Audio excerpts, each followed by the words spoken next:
You want to know my feelings for you, so listen closely. You think I don't care for you, but that couldn't be further from the truth. The idea that I don't care is completely unfounded. I genuinely care about you, more than I've ever cared for anyone. It's just that I don't always know how to show it.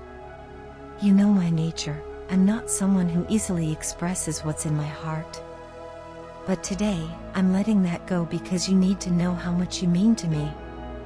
So let me start by saying thank you. Thank you for coming into my life, for bringing light into my darkest days, and for giving me a reason to smile. Thank you for being you. I know I've hurt you, and for that, I am deeply sorry. I don't expect you to forgive me easily, especially this time. I've made mistakes, serious ones, and I understand if you feel like you can't trust me anymore. But please know that my regret is genuine. I've thought a lot about what I've done and how I've wronged you, and it's tearing me apart. If I could turn back time and undo the hurt I caused, I would. But since I can't, all I can do is try to make things right moving forward. I'm here now, trying to tell you how much I care, how much I want to fix things, and how much I want to be with you again. You are my drug, the one part of my life that I can't seem to control. I've always prided myself on being in control of my emotions and my choices, but when it comes to you, I'm powerless. I want you, but I'm scared. I need you, but I keep telling myself I don't. It's a battle I've been fighting within myself, and I'm tired of pretending. I can't deny my feelings for you any longer. The truth is, I've been holding back because I'm afraid of messing things up again. But holding back hasn't helped either of us. How long are we going to keep this up? How long are we going to stay in this limbo, pretending we don't care when we both know that's not true? Even I don't know the answer, but what I do know is that I can't keep living like this. I miss you too much. When I walked away, I thought I was doing the right thing. I thought it was best for both of us to have space, to let go. But now I see how wrong I was. The balance of our connection, the harmony of male and female energies that we shared, was something rare and beautiful. I didn't realize how much I depended on that balance until it was gone. I regret walking away more than words can say. I've spent countless nights thinking about you, about us, and about what we could have been if only I had made different choices.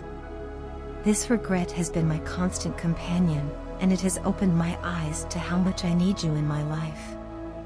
I want to communicate with you. I want to hear your voice, see your face, and feel your presence. I know it's up to me to make the first move this time. You've done enough, now it's my turn to step up. But every time I muster the courage to reach out, something stops me.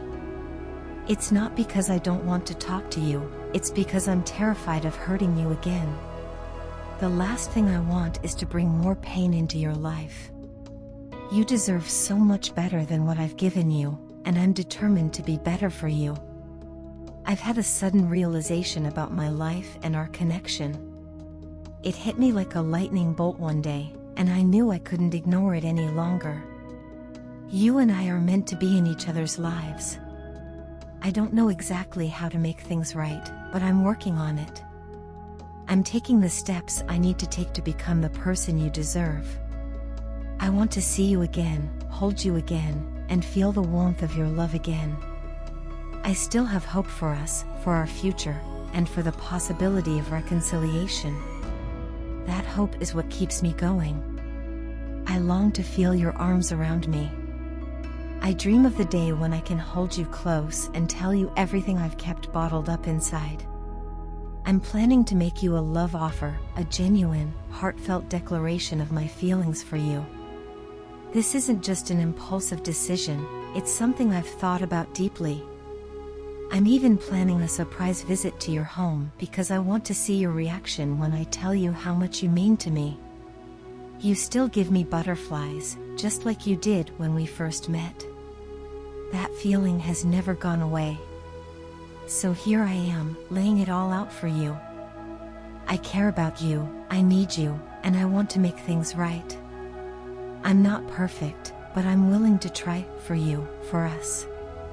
Please give me the chance to show you that my feelings are real and that my love for you is unwavering.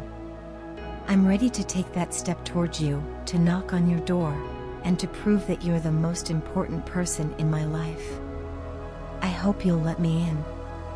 I used to believe that I could never be wrong and that my logic was always impeccable. It was an unwavering certainty I carried, a conviction that my way of seeing the world was unquestionably correct. However, during the time I was in contact with you, I began to uncover parts of myself that I had never truly confronted. I realized I had some unhealthy addictions, habits and behaviors that shaped my life in ways I wasn't fully aware of. These addictions were my escape routes, places I turned to in order to avoid confronting the truths about myself. They kept me rooted in my comfort zone, a place that felt safe but was ultimately stagnant and limiting. It took me a long time to recognize that the growing distance between us was a result of the comfort zone I refused to leave. I didn't want to challenge my beliefs or question my decisions, especially the decision not to be with you. I was determined to prove to myself that I was right, that my choice was justified. And for a time, I clung to this conviction, using it as a shield to protect myself from doubt. But as I spent more time alone and with those whose opinions I relied on, I began to see cracks in my logic. I realized that I wasn't truly happy. My decisions, as much as I had defended them, were not made in my best interest. Instead, they were made to protect my ego and avoid vulnerability. Through this painful process, I learned some invaluable lessons about life and myself. I saw that my addictions, the habits and mindsets I had used to cope, were not allowing me to grow. They were holding me back, preventing me from living authentically.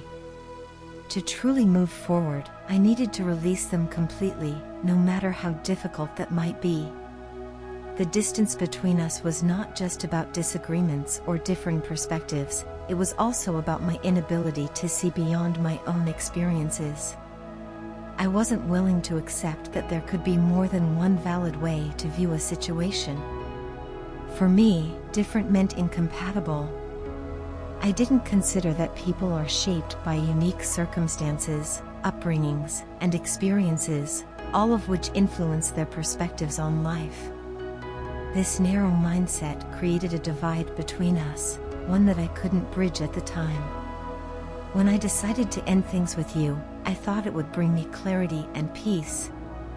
Instead, it left me hurt and upset. In my pain, I tried to distract myself by immersing myself in anything and everything that could make me forget you. I wanted to erase you from my life, to remove even the memories of you. For a while, I managed to build a new life for myself. It seemed perfect at first, a fresh start without the weight of our history. But as time passed, that illusion began to crumble. Things didn't turn out the way I had expected, and I was forced to confront the truth.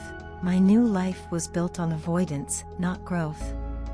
The realization hit me hard when I saw the true nature of the people I had trusted. I had shared everything with them, believing they had my best interests at heart. But their selfishness became evident, and it shattered my perception of them.